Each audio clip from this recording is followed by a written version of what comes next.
verse 6.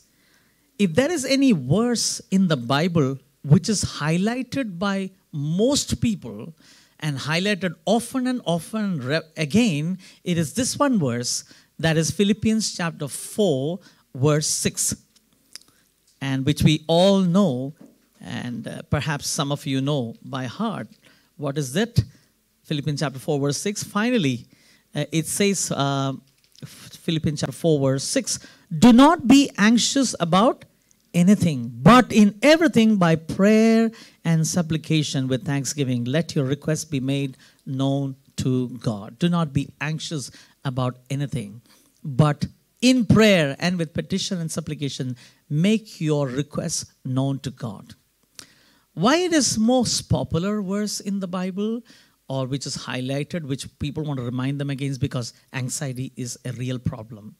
So many of them, so many in the church and even outside the church are going through this problem. If you're going through worry, if you're going through anxiety, it's just an indication you are a human being, because all human beings have this problem.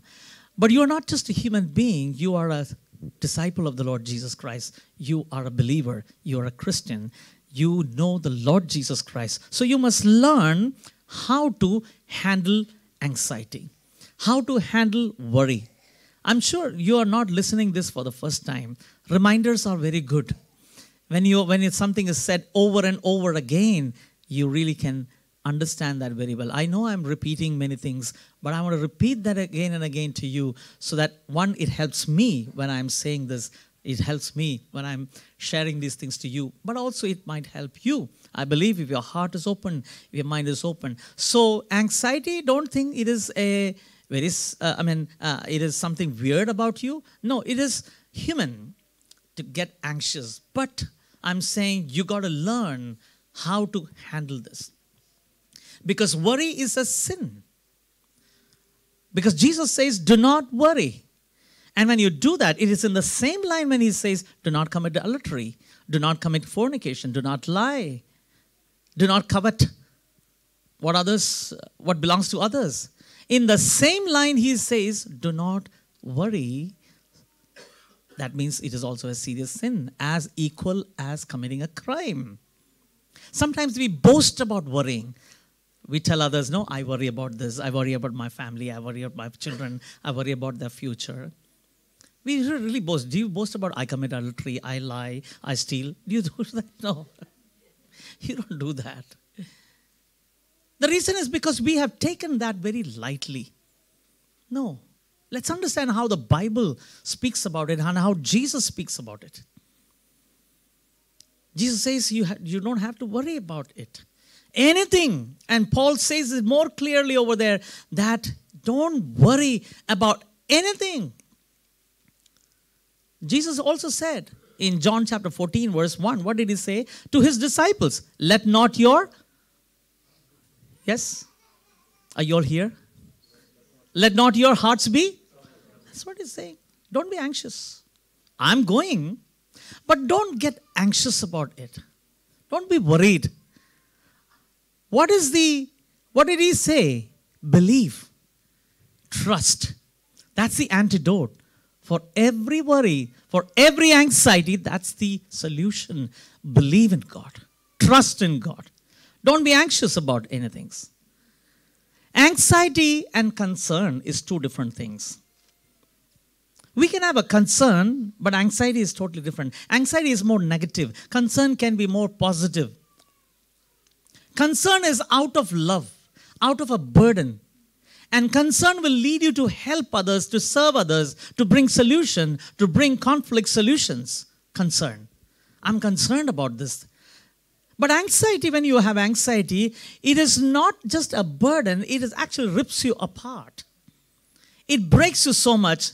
It doesn't lead you to help others. It actually distances you from people and from God.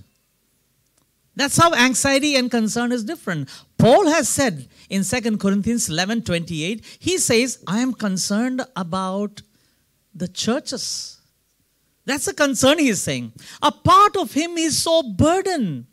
Some version it says anxiety, but if you read in the original Greek language, words are different. It is not anxiety as it is mentioned in chapter 4, verse 6 of Philippians. It is concern. Some of the versions will have concern.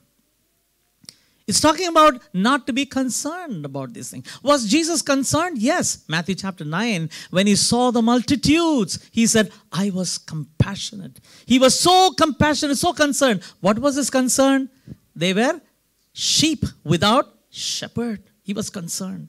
His heart was so burdened to see that.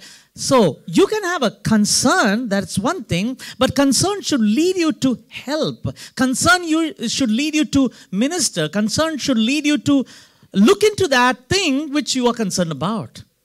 But how is anxiety is different? Anxiety you will have and you will withdraw distance from God and from people. That's why it is sin. That's why it is. We have to deal with that. Paul was concerned about Epaphroditus who came to serve him in Philippians chapter 2 verse 28. So concern is there, but anxiety, Paul says that do not be anxious about anything. Let nothing bring anxiety in you. That means it's simple as that. No issue should bring any kind of anxious thoughts in you. There must be zero anxiety in our life. Well, you may say, that's too much. That's unreal. No. When Bible is saying, don't be anxious about anything, nothing concern you, that actually says, let there be zero anxiety. Yes, it is possible. Max Lucado in his book, he says very beautifully over there, he says that the presence of anxiety is unavoidable. But the prison of anxiety is optional. To be a prisoner of anxiety. Thoughts will come. Anxious thoughts will come and fly off. They will go away. But when I become a prisoner of that thought, when that thought becomes to dominate me and my emotions and my decisions, then I am a prisoner. That you can stop. And you should stop. That's when anxiety, we are so much controlled by the anxious thoughts. Anxiety you cannot thought. It's just like any thought that comes in your mind. And you got to know what thought to entertain, what not to entertain. Because you had to replace with the truths of God, not with what you hear, what people are saying, or what the world is saying, or what you are thinking about. You had to replace that with the truth, what the Word of God is saying. Have zero anxiety. Yes. Anxious thoughts can come and go, but you got to make a choice. Let that not dominate. You know, it says that in US, anxiety-related issues are the number one cause for mental health, cause for the illness in mind, mental illness. Number one cause. Stress, anxiety, worry is the most serious issue. They say by 2020 in India, we are going to have at least 40% people who have anxiety or stress-related problem or mental illness. 40% is not a small percentage. As a believer, as a Christian, you will also face, maybe you are already anxious about some things. But you got to know how to handle it. It might be with regard to your studies. It might be with regard to your future. It might be something family or your parents, finances, something that may be worrying you, bothering you. You're very anxious and thinking about it. You got to deal with it. They say in US that every year people spend about $300 billion in their medical bills put together all the US. They say there is $300 billion for the medical bills for the stress-related problems. 300 billion is not a small. 1 billion, I was just trying to understand this, $1 billion is 7,000 Indian rupees, 7,000 crores, 7,000 crores, 1 billion.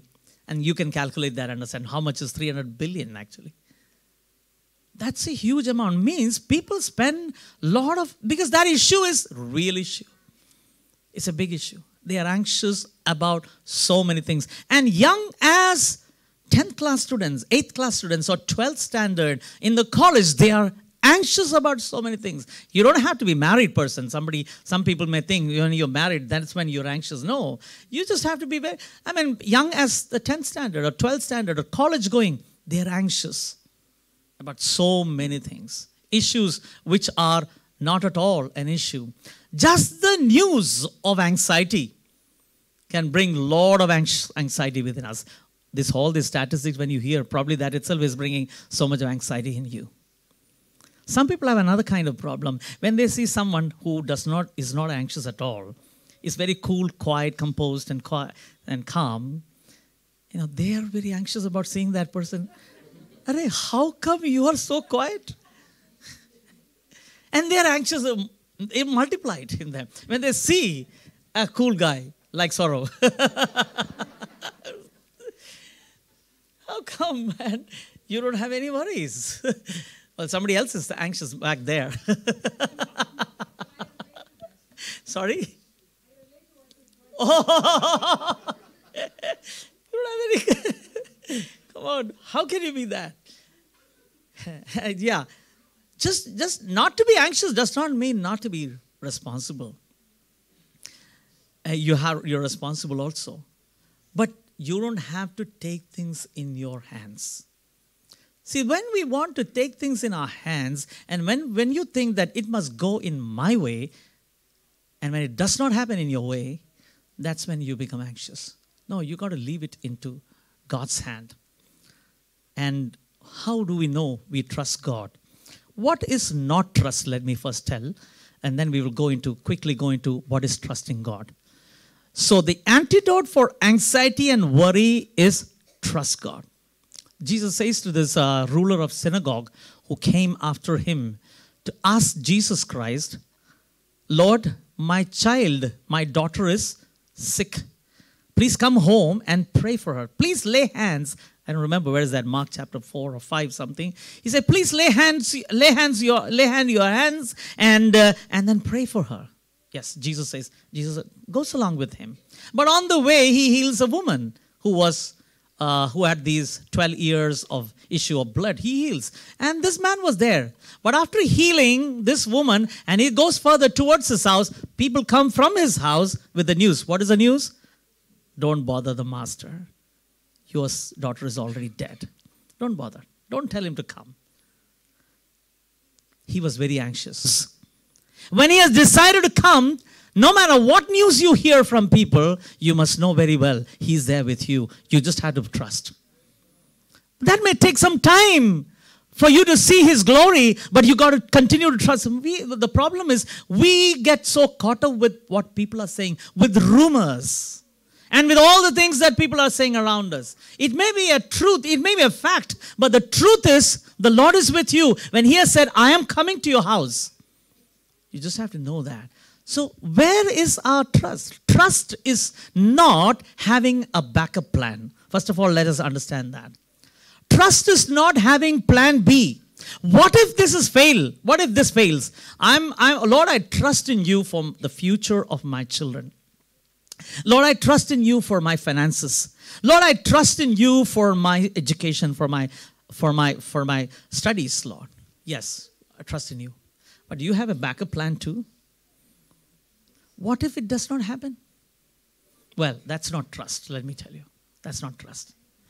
Trust is completely relying your dependence upon God, whether you see anything happening or not, whether you feel anything good happening around you or not, but you deeply, deeply trust the Lord. He is faithful. He will help me. Trust is not going around and finding solution to your own problems. No. Last week, do you remember? Last time when I spoke, do you remember? What are the 4 things that causes us not to trust the Lord? No, don't remember. Forget it. You can, okay, well, because we don't have time. So, and also, trust is not leaning on your own understanding. Proverbs chapter 3, 4, and 5. Trust in the Lord with all your heart and lean not Trust is not leaning on your understanding. You may have an understanding. You may have backup plans. You may have resources. You may have networks. You may have connections. You may have all these things. Use that. But your trust is in whom? Who will make it? Who will make it happen? God is going to make it happen. Not my connections. Not my resources. Not my efforts. It is God who is going to help me. Where is your trust? What is trust? What is trust? Let me just take a few verses to help us to understand. This is how I understand. Let us turn to Romans chapter 4, verse 4 and 5. One of the person who trusted in the Lord with a lot of failures is Abraham. Let us see how he trusted in the Lord. Romans chapter 4, we will read only verse 5. Verse 5. There is a small thing which I was reading over there other day, and I found something that this is how he trusted the Lord. Of course, there are so many things from verse 16 onwards, but this verse I want to highlight. Verse 5, chapter 4, verse 5. And to the one who does not work, but trust him who justifies the ungodly, his faith is reckoned as righteousness. Abraham is trusting who? God. But he has a knowledge of who that God is. What is his knowledge of who that God is? He who justifies. When you're trusting God, you are not trusting in what he can do for you. You are trusting in who he is. You are trusting in his character, not in his works. He is capable of doing, by the way. But you are not saying do this and do that. You are trusting in the character of God, in the very nature of God, of who he is, not what he does for you. Many times we make this mistake of, Lord, do this and do that for me. But do you know who God is? Do you know what is his nature? What is his character? Abraham, this is what Paul is saying about Abraham. He trusted in God because he knew that he is the one who justifies. He is the one who acquits him of all the charges. He is the one who makes him a righteous person. I trust in the Lord, not in his works. Let us go to Psalm 9 to understand this more. Psalm 9 and verse. So many Psalms talks about trusting in the Lord. I'm just taking one of the Psalm. Psalm 9. I would encourage you to read the whole Psalm. I'm just running through because our time is over.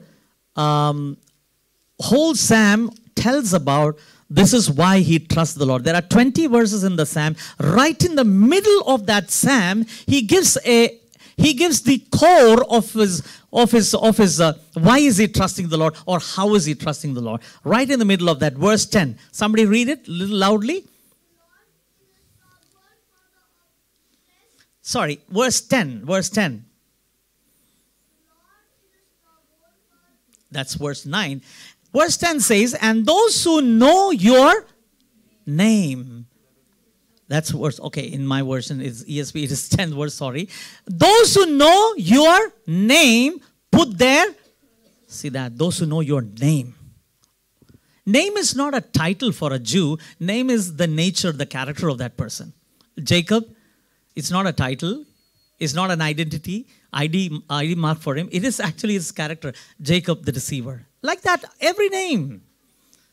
For a Jew, those who know your name, put their trust. Those who know your character.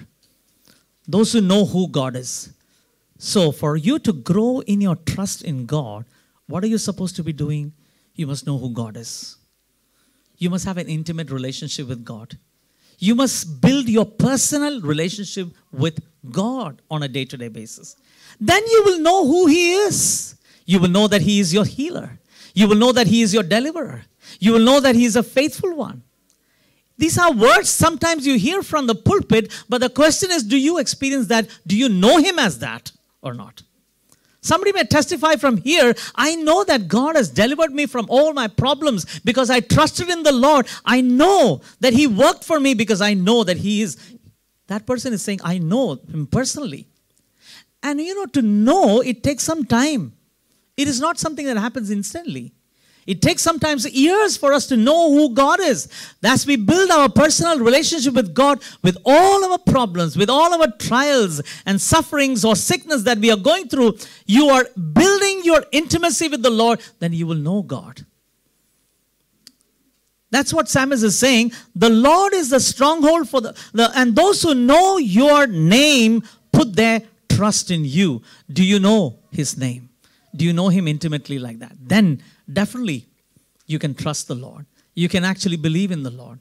So trust is not something that we can build it just because I know here something intellectually or over here. Trust is something that you can build when you know personally. Another day, I was in a meeting and I was asking a person, a young boy over there, and I said, among this whole group, whom will you trust? He immediately said, I trust my father. I said, I will give you 10 lakh rupees, and if you want to trust anybody by giving this rupees or whatever, whom will you trust? Who is trustworthy in this whole group? Immediately said, it's my father. I asked a lady, I said, whom will you trust most in this group? She immediately said, the husband. Why? Because over the period of time, with all the challenges and everything, they have built some kind of relationship. When you have to trust God, you have to build a personal relationship with him. Even in the midst of your trials, in the midst of your pains, you have to go to him, Lord, teach me how to trust. By the way, trust is not a capsule given to you by God. It is actually, it's a learning that you have to take place with all your experiences of life. It's a learning.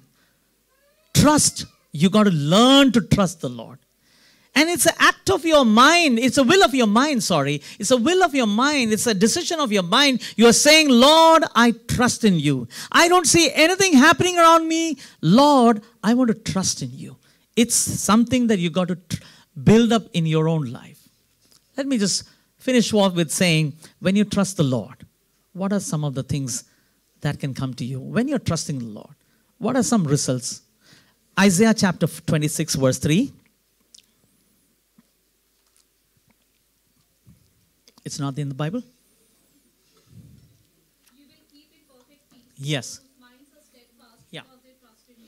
You will keep in perfect peace. So when you trust in the Lord, what comes as a result to you? Perfect peace. Not a false peace. Not a man-made peace. Perfect peace from the Lord will come to you. And your mind is stayed in him, in the Lord. That's what it said. You know, you will not waver. You will read about Abraham, chapter 4 of Romans. Without wavering, he trusted in the Lord. Without wavering. We have an attitude, many people have an attitude very firm. Those who trust the Lord, their mind is stayed in God. They will have perfect peace. I'm sure all of us need that. Yes, in this peaceless and hopeless world, we all need that. The Lord says, I will give to those who trust in me. Psalms 112, 112, verse 7.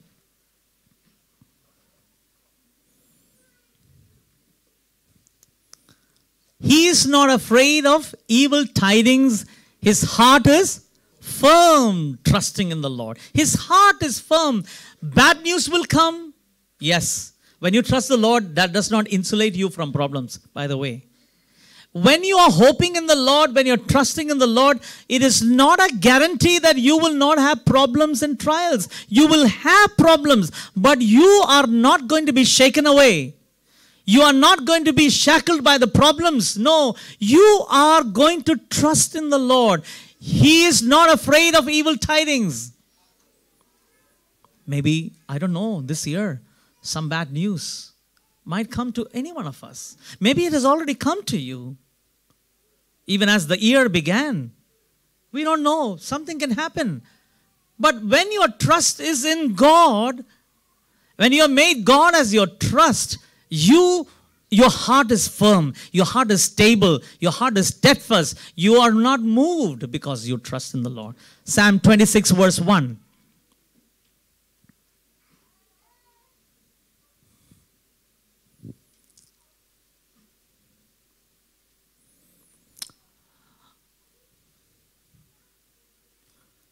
Vindicate me, O Lord, for I have walked in my integrity and I have trusted in the Lord without wavering. Vindicate me. When you trust in the Lord, you know what? Upon the Lord. Today your family is against you. Today your friends are have come around you. Enemies are all around you. But you are saying, in the middle of all these things, Lord, I cling on to you. I will trust you. I will put my faith in you. I don't see anything happening around me, but Lord, I put my trust in you. He is a God who vindicates, who proves that you are going to be right. Yes. There was a time when we began the ministry, we went through a very hard time. People who was very close to us became very against us, all of a sudden. Overnight, for some reason. Of course, we did not realize the undercurrents and things were happening because experiences, and that 2.5 years of our life was just walking through fire. I'm talking about 93 to 96. Severe time. I just finished my Bible school and I was just beginning the ministry. I did not know what to do, Lord. I was just crying most of the days. It was very, very difficult experience for us. I know how our family, we were crying. Our parents were crying. How much we were so broken over things which was happening with people whom we really trusted, whom we hoped, who loved us once upon a time. But we trusted the Lord. One prayer every day, Lord, you are a God who brings justice. You're not a God who brings, you're not an unjust God. You are a just God. If there is any failure, there is any weakness, Lord, forgive us. Correct us, Lord. But Lord, you bring justice. Something that was supposed to be taking years, in Indian courts, cases, civil cases that should take 15 years, 20 years. It just happens like that. To the surprise, to the lower court, to the highest court, it went within 2 years, 2.5 years, and it just came in favor of us. Not that we were right or we were perfect people, we were righteous than others. Nothing of that sort, let me tell you, because we know He's a God who is trustworthy. We can trust in Him. You got to trust the Lord. We didn't see answers. The more we were praying, more problems were coming. More brokenness, more failures, more losses. By the way, we lost almost everything in life, actually. Lost the church, lost the people, lost buildings. We still have all those losses, but we know He has not put us to shame. He's not put us to shame. It takes time. You got to learn to trust the Lord. It's a learning. Time to time, you got to trust the Lord. Yes, Lord, I will trust in you. I don't know what is the condition, what is the worry that you have, what is the anxiety, but from my own experience, let me tell you, He will not fail you. He is trustworthy. You can depend upon Him. When you're boarding a flight, one of our pilots is seated here. When you're boarding a flight, let's say you are about to board the flight and the wings are broken, the engine oils are coming out and things are very bad. You have the boarding card. Will you board the flight? Vasundhara, I don't think I will board the flight, even if you're flying. Do you think you will board the flight? Why?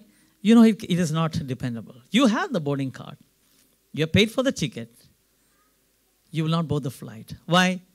Because just with the very side, you will throw, this cannot carry me to my destination. Now, all of a sudden, but do you trust God? Can you trust the Lord? Can you tell yourself, I want to trust the Lord? Because none who trusted in the Lord in the Bible has been ashamed or failed. They have seen the glory of the Lord.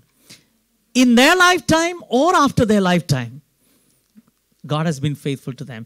But we are taught to trust the Lord. One last verse and we will close there. This is one of the very powerful words that spoke to me a lot. This is in Nahum chapter 1 verse 7.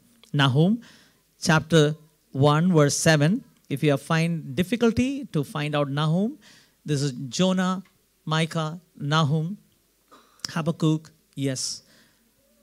Chapter 1 verse 7. What does it say? The Lord is good, Yes. huge in times of trouble. He cares He cares for those who trust in him. In this version that I have, it says, he knows those who trust in him. We saw that what are the results? They will have perfect peace.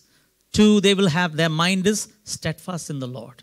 Their mind is stayed in God. Their heart is steadfast. 3, we saw. Now we are seeing, and he promises, he vindicates those who trust in the Lord.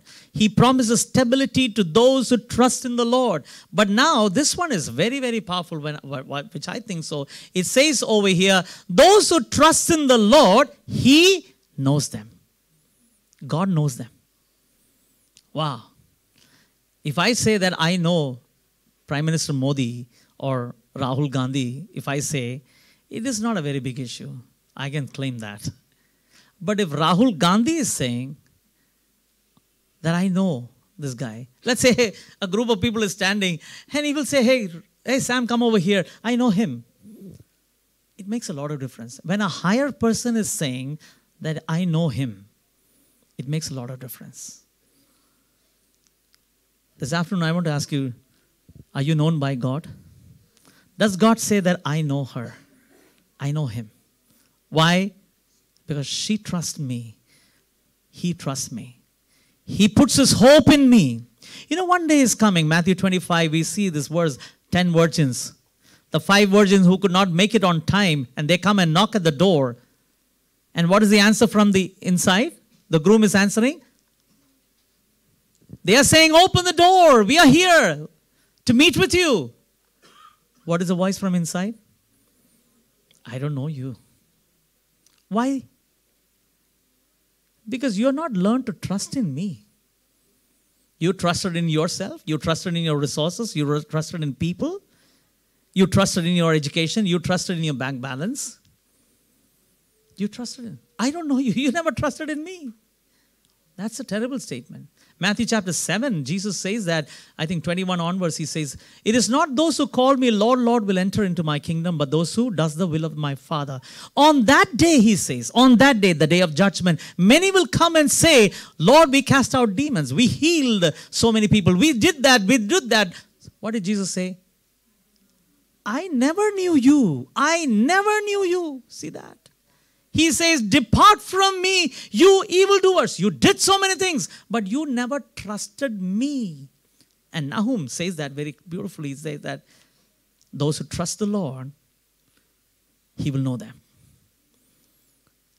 When you trust the Lord, you know the Lord. That's why you trust him. And when you trust him, he will also know you. What does it mean he knows you? He knows as you are. With all your weaknesses, he knows you, but he still believes in you. Because you have put your trust. See, it's not because you're perfect he loves you, or he puts his trust in you, or he knows you. It's because somewhere with all your weaknesses, with all your problems, with all your challenges in your life, you say somewhere in your heart, at the core of your heart, you say, Lord, I trust in you. Yes, Lord. It is difficult many times. Lord, I trust in you. God knows you. Isn't that beautiful? Do you want to be known by God? Or do you want to be known by people? I want to be known by God. I want to be known by God. Whether people know me or not, whether I am recognized or not, it doesn't care. Whether God knows me or not. And God knows those who put their trust in him. Let's just close our eyes in prayer.